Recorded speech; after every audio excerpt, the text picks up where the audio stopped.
എല്ലാവർക്കും നമസ്കാരം. നമ്മുടെ കൊച്ചു കേരളത്തിൽ നിന്ന് ഇവിടെ ലേ ലഡാക്കിൽ വന്നിട്ട് ഇവിടെ ഒരു വലിയൊരു മഞ്ഞു പ്രദേശത്ത് ഐസായി കിടക്കുന്ന സ്ഥലത്ത് നമ്മൾ പെയിന്റ് അടിച്ചുകൊണ്ട് വലിയ മഹാദേവന്റെ ഒരു ചിത്രം ശിവരാത്രിയുമായി ബന്ധപ്പെട്ട് തീർത്തിരിക്കുകയാണ്.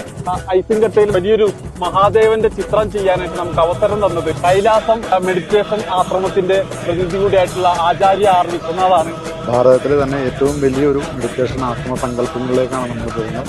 നിരന്തരമായ പരിശ്രമം നമ്മളെ വിജയത്തിലേക്ക് എത്തിക്കുമെന്നുള്ളതിൻ്റെ ഒരു തെളിവാണ് മഹാദേവൻ എന്ന ഈ മഹാശിവരാത്രിയോടനുബന്ധിച്ച് നമുക്ക് എല്ലാവർക്കും അതൊരു ജീവിതത്തിലൊരു പാഠമാവട്ടെ.